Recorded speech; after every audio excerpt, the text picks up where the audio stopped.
बुढ़ापा नवजीवन का संकेत होता है। नमस्कार, मैं हूं रीशा और आप देख रहे हैं डीएनपी हेल्थ। पहले तो welcome back to our channel. So world elders day और ओल्डर पीपल्स डे एक दिवस जो हर साल 1 अक्टूबर यानी आज मनाया जाता है।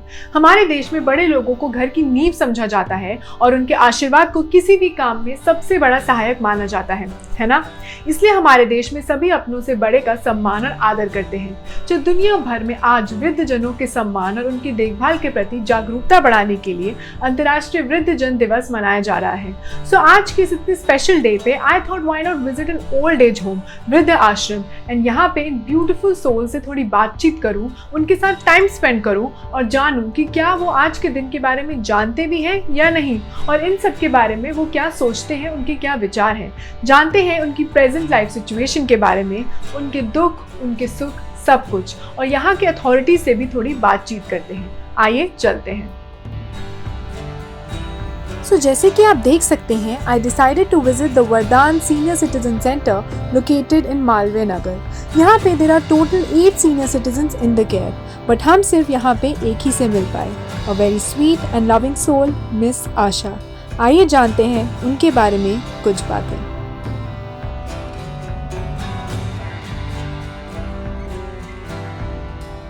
और पहले तो मैम प्लीज अपना नाम बताएंगे। मेरा नाम है miss Puri, Asha Puri. And ma'am आप यहाँ पे कब से हैं? 12 दिसंबर सन 14। What led to you know coming here? College पड़ गया था पैरालाइज चौक, और मेरा घर सैनिक चौक में बड़ी भीड़ के इलाके में है और बहुत ऊंचा है और सीढ़ियाँ बड़ी छोटी हैं। मैं वहाँ लौट करके जाके सीढ़ियाँ नहीं चढ़ सकती, तो इसलिए मेरी मजबूरी थी कि मुझे यहाँ आई तो मैं कुछ टाइम के लिए थी, बस फिर यही घर बन गया, यही रुक। यहाँ आपको क्या मतलब एटमॉस्फेयर अच्छा है, घर बन गया, जैसे आपने बोला कि आपका प्लान्ड नहीं था, तो फिर क्या मजबूरियां भी तो कई बार होती है ना। जब उस घर में वापस जाओ और दोबारा री अटैक मेरे को यहाँ आके हो गया, तो ऐसे में जो उतारना था वो इतना टफ है, सीढ़ियों पे से मुझे उतारना बहुत मुश्किल लगा। वहां पे बड़ा मुसीबत हो गई, मुझे लगा दोबारा अटैक हुआ। उस घर में मेल मेंबर मेरा एक भतीजा है खाली, जो कि बहुत छोटी उम्र का था उस वक्त, और मुझे लगा कि ये मैनेज नहीं कर सकेगा। मेरी भाभी इतनी एजुकेटेड नहीं है कि वो डॉक्टर से बात कर सकें और बुला सकें, तो मुझे लगा मेरा एक ब्रदर उन दिनों में छोटा ब्रदर आया, वो था यहाँ पे, पर मोस्टली वो उन दिनों में अपने बेटी के पास अमेरिका में था या लंदन, जहाँ भी थी वो मुझे याद नहीं। बस ये एक वजह रही बहुत पारी घर ना जाने की केवल एक ही वजह थी, नहीं तो। आपकी फैमिली में ये आपकी नीस और जो आपने बोला आपके भाई? मेरा एक ब्रदर मतलब जिसके साथ में रहती थी एक्सपायर हो गया था, तो उसको ब्रीदिंग प्रॉब्लम थी, फेफड़ों में उसको इन्फेक्शन था एंड ही डाइड। तो फिर मैं डिपेंड तो फैमिली पे ही करती हूँ ना। उससे पहले एक बड़ा ब्रदर पहले ही डेथ उसकी हो चुकी, और एक बीच वाला ये मर गया। 2 ब्रदर्स की डेथ हो गई। एक है जो अपने बच्चे के साथ फॉरेन कंट्री में था उन दिनों में, और आता जाता रहता है कि उसके बच्चे भारी हैं दोनों, तो फिर मैं किस घर जाऊं? सवाल ये खड़ा होता है कि मैं कहाँ जाऊं। अगर मैं जाती हूँ, अब अकेले रहना मेरी बस का नहीं, मेरी सेफ्टी बहुत बड़ा क्वेश्चन है इस एज के अंदर, चल मैं सकती नहीं, तो ये मेरी बड़ी मजबूरी हुई कि मुझे यहाँ रुकना हुआ। यहाँ पे आपको कैसा लगता है, यहाँ पे कैसे ट्रीटमेंट कैसा? अगर आप कहीं पर भी रहें, वैसे मैं बाहर की लाइफ काफ़ी काटती हूँ, काफ़ी घूमती रही हूँ, तो इतना मुझे एडजस्ट करने में मुश्किल लगी, तो बहुत बड़ी मुश्किल से एडजस्टेड हुई। सबसे बड़ी डिफिकल्टी यहाँ है कि मुझे मेरा अपना मेंटल कैलिबर यहाँ नहीं मिला। तकरीबन लोग जो है मेंटली रिटार्टेड, मतलब इस टाइप के लोग यहाँ ज़्यादा रुके, या वो बहुत ऊंचा सुनते हैं, मैं ऊंचा बोल नहीं चाह पाती, मेरे फेफड़ों में दर्द हो जाता है, या प्रॉपरली वो जवाब ही नहीं दे सकते। यहाँ पे फिर कंपनी जो है सिर्फ मेड्स की है, नाइस हंसती रहती है, उन्हीं के साथ वक्त गुजर जाता है। तो और ये अगर आप पूछे कि मुझे घर की याद नहीं आती, मुझे अपना सारा बैक वक्त याद आता है, लेकिन बस मजबूरी है तो आदमी स्टे करता है। अदरवाइज यहाँ रहने में जो इसको चलाती है डॉक्टर रेखा, नाइस लेडी, अच्छा उनसे एडजस्टमेंट है, सभी का यहाँ एडजस्ट करके ही रहना होता है, तो बस वो सही है हिसाब किताब। तो इससे रहने में सबसे बड़ी बात है लाइफ की सेफ्टी बहुत है। मेंटली मैं इनमें से किसी अपना मेरा पैसा ठीक है मेरे पास, जहाँ जो खर्चा है यहाँ का मैं खुद ही निकाल लेती हूँ, किसी घर वाले पे मैं डिपेंड नहीं करती हूँ। अगर वो अब कोरोना से 1.5 साल से भी कोई नहीं आया, तो मेरे को ये नहीं लगता कि मैं उनकी वजह से अपसेट हूँ कि वो नहीं आए। कोरोना मुझे पता है नहीं आ रहा है, नहीं आ पा रहा है, तो मैं यहाँ पे भी चल रहा है चलती है। यहाँ पे भी फीस है या फिर क्या? यहाँ की फीस है यहाँ सेंटर? मेरे इस कमरे का किराया 35,000 और मेरी मेड्स लेती हैं 22। 2 मेड्स काम करती हैं, 15 दिन एक 15 दिन एक, 22 11 दोनों लेती हैं, तो ऐसे हो जाता है मेरा। तो इतना सोर्स मेरे पास है कि मैं इसमें मैनेज हो जाती हूँ। मैम आप अपने थोड़े शेड्यूल के बारे में बताएंगी यहाँ पे एक छोटा? मेरा यहाँ किसी का कोई शेड्यूल नहीं है। सवेरे उठते हैं, पहले तो यहाँ थोड़ी सी अपनी मैं दुर्गा देवी इनकी पूजा करती थी, वो सुन लिए उनके। अब आजकल वो चैनल यहाँ इन्हें चैनल वाइज हो गया ना, आजकल यहाँ पे वो चैनल नहीं है।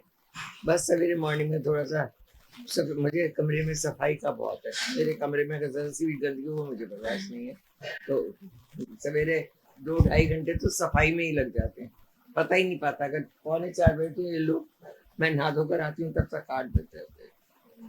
8 उतना टाइम हो जाता है। 8 बजे तक मैं आके थोड़ी सी देर अपना मेंटली शांत होकर अपना थोड़ा सा ध्यान करा, फिर अपने यहाँ बैठ जाती हूँ। कोई चाय नाश्ता जो छोटा मोटा आता है वो अपने चलता रहता है।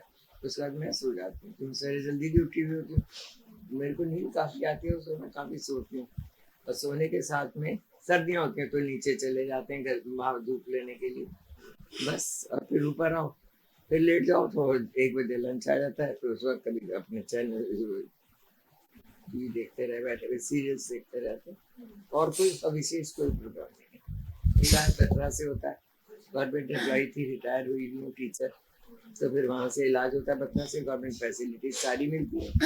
जब भी वहाँ जाती हूँ तो मतलब मुझे पूरा इलाज फ्री होता है थ्रू आउट मेडिसिन से, तो कोई अलग खर्चा नहीं है जो यहाँ स्टैंड ना किया जा सके। और फैमिली का ये है कि और इंडिपेंडेंट भी बहुत हो गई है। बहुत डरती थी पहले, कहीं को डेड बॉडी देख जाए, वो यहाँ तो रात दिन लोग मरते रहते हैं, नजर ही आता रहता है। सीनियर सिटीजन से हौले हौले करके खत्म हुए, तो वो सब मेरे अंदर अपनी ताकत आ गई है। एक्चुअली सबसे बड़ी बात जो कहने की थी, जो ऑर्गेनाइजर है, जो यहाँ की इंचार्ज है जिनका ये हॉस्पिटल है, she is a nice person. उनकी वजह से बहुत लोग टिके जाते हैं, बिहेवियर अच्छा है, खाना पीना ठीक है, इस बात के लिए ताकि मैम जैसे जो सीनियर सिटीजन सेंटर्स होते हैं, ओल्ड एज होम होते हैं, उसकी जैसे एक हाँ, मुझे कोई जो मैं सुनती रहती हूँ सीनियर सिटीजन नर्सिंग होम्स के बारे में, मैं आप यहाँ सिक्योरिटी बड़ी अच्छी है। वन थिंग, कोई चोरी चकारी सब आपस में, ये लड़के बच्चे भी घूमते रहते हैं, ऐसा लगता है अपने लोग। अब ये अपनी फैमिली लगती है मुझे, सच पूछो तो। जब मैं आजकल थोड़ी देर के लिए अगर कहीं बाहर जाऊँ, तो मैं गई नहीं 2 साल से, मैं साल में 8-5-6 बार, अब 14 इन 10 सालों में निकली, 8 सालों में जब भी गई हूँ तो मेरे को लगता है बहुत वक्त हो गया अपने घर चलो। अपने घर में मुझे अपना कमरा ही याद आता है, सही कमरा है। और थिंकिंग बन गई इंडियन सोसाइटी में कि ओल्ड एज होम है, सीनियर सिटीजन सेंटर है तो नहीं बुरे ही हैं या कुछ गलत ही हुआ है। बुरे वाले भी मैं यहाँ टीवी पे कई बार देख चुकी हूँ, कितना परेशान करते हैं। इनका ऐसा कुछ है ही नहीं, वेरी नीट, सफाई पसंद खुद भी बहुत। अगर हम वो सफाई पसंद है तो हम उनसे ज्यादा सफाई रखते हैं। सारे देखिए मेरी मेरे कपड़े ला के रखते हैं, धो करके ये सारा साफ करेगी। कोई परेशानी किसी किस्म की यहाँ पे, सफाई 2-3 दफा सफाई हो जाती है दिन में, तो काय की दिक्कत है हमारे। मैं अपने कमरे में उन्हें एंटर ही नहीं करने देती, तो अपने खुद ही करते हैं। मैं इस कमरे में रहती हूँ, शेयर्ड रूम में। अभी 15 दिन पहले इस औरत की डेथ हुई है, 15-20 दिन हुआ ये औरत मरी है। 6 साल रह गई, 4 साल 5 साल रह गई है साथ में। एक ही बाथरूम था, लेटरिन लेकिन एडजस्टेड थे, कोई ऐसी दिक्कत नहीं आई। और इनके जाने से मुझे कभी कभी लोनलीनेस होती है। मिलने कभी मैं आज तक कभी किसी के कमरे में गई नहीं। एल्डर्स डे 2021 हमारे व्यूअर्स के लिए आपका लास्ट मैसेज। मैं यहाँ खुश हूँ, मेरे को कोई तकलीफ नहीं है रहने में। मेरी पर्सनली मैं फील करती हूँ कि जैसे आई एम अनमैरिड, तो मेरे को जैसे अकेला कभी जिंदगी काटने की जरूरत नहीं, एक बड़ा अच्छा घर हुआ है, घर की तरीके से ही एक घर है हमारा, सबका मेल जोल अच्छा है, आराम से रहे। सो ये तो हमने सुनी वर्ल्ड ओल्डर पीपल्स डे पे मिस आशा जी की कहानी उनकी जुबानी। नाउ नेक्स्ट आई थॉट कि ओल्ड एज होम जो सीनियर सिटीजन्स के कंपैरेटिवली इंडिया में इतने कम है, उसके बारे में कॉमन मैन का क्या टेक है। ओल्ड एज होम या वृद्ध आश्रम, ये नाम सुन के आपके मन में सबसे पहला ख्याल क्या आता है? मेरे मन में सबसे पहले ख्याल ये आता है, पहली बात तो बच्चों को ये चाहिए कि वृद्धाश्रम के लिए बिल्कुल नहीं जाने देना चाहिए माँ बाप को, क्योंकि माँ बाप जो होते हैं अपनी बच्चों की ज़िंदगी भर सेवा करते हैं, बड़े हो जाते हैं, क्या करते हैं जब पैसे कमाने लगते हैं बच्चे उनको अलग करते हैं। ये सिस्टम ठीक नहीं, सरकार को इस पर ध्यान देना चाहिए मेरा हिसाब से, कि माँ बाप को कभी अलग ना होने दे, उसके लिए कोई अलग सा नियम बना दें कि बच्चे माँ बाप घर ही पे ही रहें। और जैसे वृद्ध लोग की संख्या ज्यादा है लेकिन ये जो वृद्ध आश्रम है वो बहुत कम है, तो उसके वही नियम है ना, जो बच्चे अपने माँ बाप को वृद्धाश्रम बेचने के लिए मतलब भेजने के लिए उनको प्रेरित करते हैं, इसलिए कम पड़ जाते हैं। अगर वो घर ही पर रहें तो वृद्धाश्रम की जरूरत ही नहीं। पर जैसे हम देखते हैं कि जो बाहर जैसे कोई यूएस या अमेरिका या विदेश में सेटल्ड है और उनके माँ बाप वहाँ नहीं जाना चाहते, तो वो लोग क्या करें फिर? अपने घर पे रहें, यहाँ उनका भी तो कोई घर होगा सेपरेट, उनका अपना घर होगा, वृद्धाश्रम जाने की क्या जरूरत। घर पे ज्यादा पैसे तो घर पे आए रख लें अपनी देखभाल के लिए। अगर हम बच्चे नहीं देख रहे हैं तो अपने बच्चे देखभाल के लिए आए रख लें 24 घंटे के लिए, उनका ख्याल रखेगी और उस पर अब वो ध्यान दें। बुजुर्गों भी चाहिए ना कि अपनी जो हमारा ध्यान रख रहा है उस पर ध्यान दे। नियम तो ये कहता है बच्चे अगर ध्यान दें तो बच्चों को किनारे करो, अपनी तो लाइफ खुद जियो ना, अपनी लाइफ खुद जियो और बच्चों को किनारे करो। तो पहले तो अपना नाम बताएंगे। नाम तुलाराम है सर। अच्छा, तो वृद्ध आश्रम ओल्ड एज होम के बारे में जब आप सुनते हो तो सबसे पहला ख्याल आपके दिमाग में क्या आता है? सबसे बढ़िया ख्याल तो ये आता है कि घर की गृहस्थी छोड़ कर, माया जाल छोड़ करके एक भगवान के नाम पे जाते। माँ बुजुर्ग लोग अच्छी अच्छी बात करते हैं, ज्ञान ध्यान की। पहले तो सर अपना नाम बताएंगे। मोहन लाल है जी, मोहन लाल है मेरा नाम। हॉर्टिकल्चर से हूँ वैसे। हाँ, तो आपका पहला जो ख्याल आता है वृद्ध आश्रम का नाम सुन के, तो वो क्या होता है बताएंगे? वृद्ध आश्रम का मतलब यही होता है कि जो वृद्ध बुजुर्ग हो जाते हैं वो कहीं कुछ खाने के कमाने के किसी तरह के उसमें नहीं रहते हैं, तो उन लोगों के लिए कोई बेटा बेटी कोई भी साथ नहीं देता है, तो उनको सरकार को भी सोचना चाहिए कि इन लोगों की हम सहायता करें किसी तरह की। तो इसी विषय में यही कहना चाहता हूँ कि वृद्ध किसी काम का नहीं होता बेचारा, वो लास्ट में जाकर के हाथ पैर काम नहीं करते, तो उसके साथ में अच्छा ही व्यवहार होना चाहिए, यही हम चाहते हैं बुजुर्गों के लिए। Thank you sir. रामशंकर है मेरा नाम। आप बताइए। मेरे मन में तो यही आता है, जितने भी हैं सब अपने माँ बाप को अपने घर पे रखें, वृद्धाश्रम में मत छोड़े, सेवा करें, उनकी देखभाल करें। वृद्धाश्रम छोड़ने में क्या फायदा है, कुछ नहीं मिलता है, माँ बाप से अलग होना पड़ता है बस। हमारी तो यही सोच है सबसे। पर जैसे कुछ लोग के जो बच्चे होते हैं वो बाहर फॉरेन में रहते हैं और उनके माता पिता यही होते हैं, तो फिर वो लोग क्या करें?